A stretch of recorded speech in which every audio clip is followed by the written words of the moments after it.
Wow. That's what it is. Fire. I gotta go find the other ones. There's Shenron in here. Need 6 more for that, right? What's your wish? For everybody to be able to relive at least one moment twice in their life.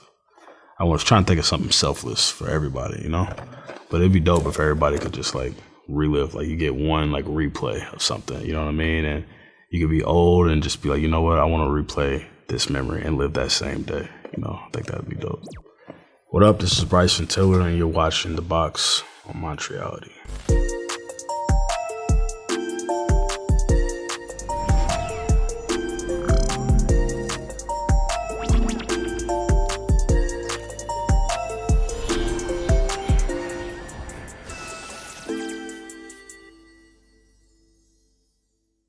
Let's see what's in the box.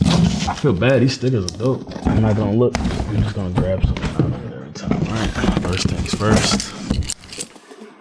We got a Scouter here. That's fire. I mean, my first time ever seeing it was I think when Vegeta came to Goku's planet. Right? That's nice.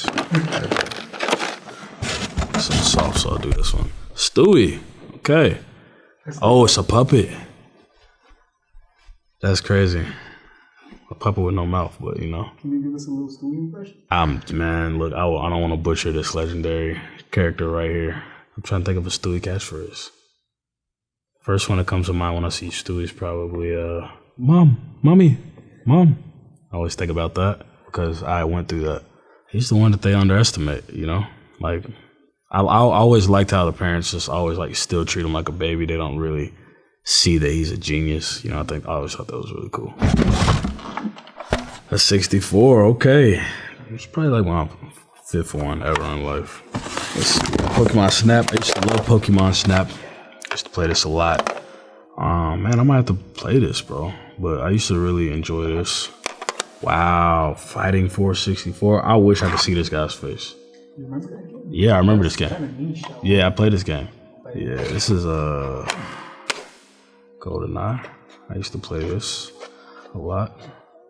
It was one of those. This is one of those holiday games. So it was like we were looking for the right multiplayer game that we would play. Wow, this is fire. The Kirby edition. Yeah, it's like this Japanese instrument. In Japan, they even learn this in school. Like they play it in school. Dang. That's crazy. All right, well, that's enough. That shit really just had my attention for a long time. That's fire, though. I love the packaging as well. Take me back to when you were 12 years old. 12-year-old Bryson, you know? What was life like at 12? What were you doing? I love playing outdoors just because I love Codename Kid Next Door and movies like Snow Day, and it just made me think about, like, having fun with my friends outside. Love doing that. Love doing, like, adventurous stuff. But... like ride my bike and all that stuff is cool, but I really love gaming. Whenever I got back home, my gaming would be my main thing. So I'd be playing Super Nintendo or Nintendo 64, PlayStation 2. Had a lot of consoles. When it comes to protecting your inner child, I don't know, because I feel like everybody has. I mean, I just think that everybody should try to do the thing that they used to love doing as a kid. You know, even for me, like.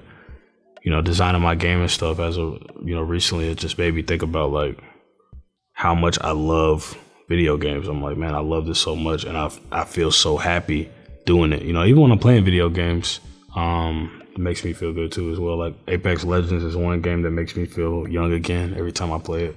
Yeah, I would just say just practice doing what you loved as a kid. Let's go with the stack.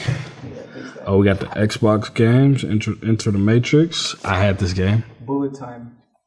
Remember, you can do like slow motion. You know what? I ain't gonna lie. I do remember that, but there was one game who just, I feel like, did it the coolest and the most different. Max Payne was cool too, but no, Wanted. They did a video game where it was like where you could like curve bullets and stuff. It was weird, but no, this was cool. Max Payne did it too. I love that. This game is just so classic, bro. Like, oh my God. Dragon Ball Z Budokai 3. Like, I love this game because it makes me think about my brothers, my family. They used to come over every summer. And, you know, I would always want to try to beat my brothers at this game, but I could never beat them. Let me try to guess what this is. Okay, this is a PSP. I used to hate when my thumbstick would pop up off of here. Wasn't it a speaker too or some shit? That's crazy how I went from this to like a Steam Deck, which I have in another room. Steam Deck and Switch.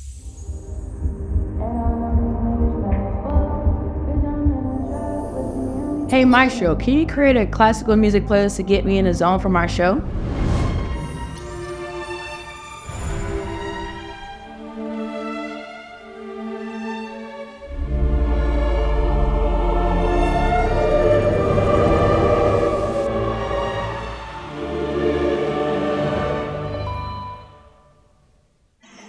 A troll. Wow. Game Boy Color. Nice. What's in here? Zelda. Nice. Never played Zelda on Game Boy Color. I think the only thing I played on Game Boy Color was a little bit of Pokemon. I played Dragon Ball Z on the Game Boy Color. Well, actually, no, I played that on Game Boy Advance. Now that I think about it, not on Game Boy Color. You ever played Legacy of Goku? On Game Boy Advance. That was the one I'm talking about. Yeah, that was my first like real Game Boy game that I got into. A Blackberry. This is the last one I had too. Yo, I got some bars that I'm sure a lot of people do that I wrote on a Blackberry. They was trash too. Anyways, but also I got some songs that people never hear somewhere on a Blackberry somewhere. Like these MP3 players. Like, man, what I would give to just hear those songs again. Like, I used to plug my headphones in. Listen to them, put them on my phone before I left to go on the bus. After I left the studio, I would just be jamming, bro, for the whole ride. This is crazy. Oh yeah, the N1. Wow, this is so crazy. I used to love N1. This is the type of basketball that I could really get into, just because it's like people are doing different type of shit, like extraordinary, like crazy handles, all types of wild dunks. I enjoyed this. I love street ball the most. The biography of Bryson Tiller. What? From humble beginnings to global influence, uncover the early life and family ties that shaped the musical journey. This is crazy. What the heck? Why is this like a wild gift? Yo, this is actually Yo, that's actually crazy. Struggles and struggles, navigating stardom. Oh my, I can't wait to read this. I'm very, very, very appreciative that you got me this. Every song, what they did, I listened to this album so much. Classic.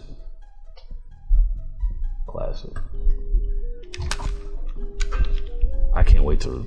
Wow, this is my first time ever having this. I can't believe I don't even own a vinyl or nothing like this. But even the art, just everything down to it all white, it's just clean, bro. Yeah, this is thank you. This is my favorite. And Views too. I love Views, but this one holds a lot. This one's like a timestamp for me in life. This was dope because this felt like the biggest Drake moment ever. Like, I don't know, like he's larger than life now, and super famous now. But like when this album dropped, it really felt like he was on top of the world, like literally just looking over Earth, not even just Toronto. What do you think Drake represents to hip hop or to music in general? Versatility. That's one of the first things I'll say. I think Drake, yeah, versatility.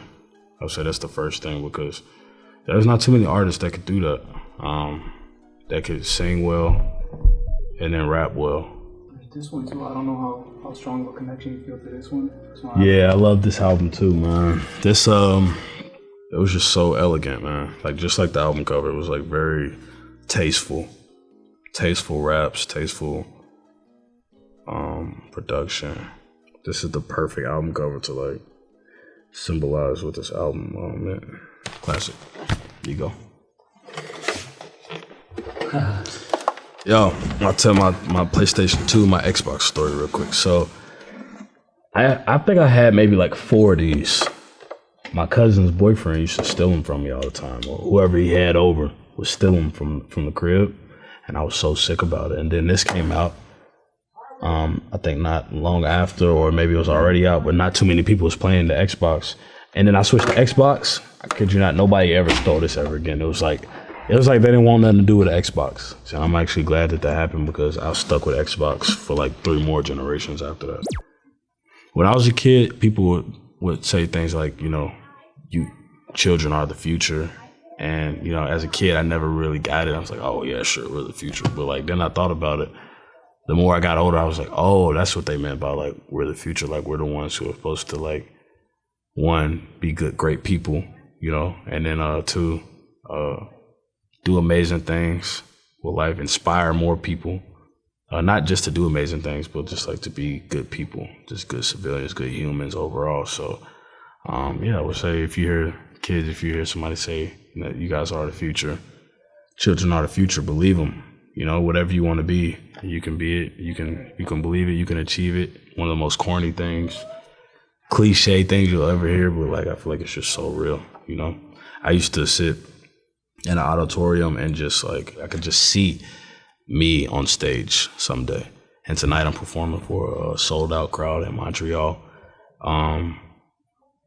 So yeah, believe it. If you can believe it, you can achieve it. Thank you, guys. Appreciate it.